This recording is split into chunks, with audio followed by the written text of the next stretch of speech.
Shu 2004 akalarim bilan PUBG o'ynayapmiz. Bir payt PUBG boshlab oldik. Bittasini akkauntiga hayron qoldim to'g'risi.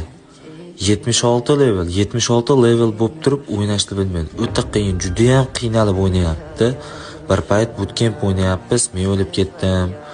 Yana bitta sherigimiz o'lib ketdi. 2 kishi tirik qoldi komandamizdan. Bittasi ikkinchisiga gapiryapti. O'q ber, menga o'q kerak, yumpini o'q kerak desa, haligi yana bitta sherigi borib turib, oranjga o'q tashlab beryapti. Oranjga o'q tashlab beryapti. Menga bu kerak emas, bu o'q, menga ko'k o'q ber, yumpiga tushadigan o'q ber desa, uje otishgani ketgan, o'lib ketdi. Komanda minus bo'lib ketdi, uni o'qi yo'q bo'lib minusga kirib ketdi. Akarochi padborda gaplashib turibmiz. Nimaga men sendan ko'k patronli o'q so'raganimda sen menga VSS ga tushadigan, pistoletlarga tushadigan o'q berding deb gapirsa, uzr oshna, endi biz 2009-yil bizni paytimizda yumpiga ham, P90larga ham oranjli o'q tushardi deb aytdi. O'ylayapsanmi qanaqa? Вообще ta'sirli-da u.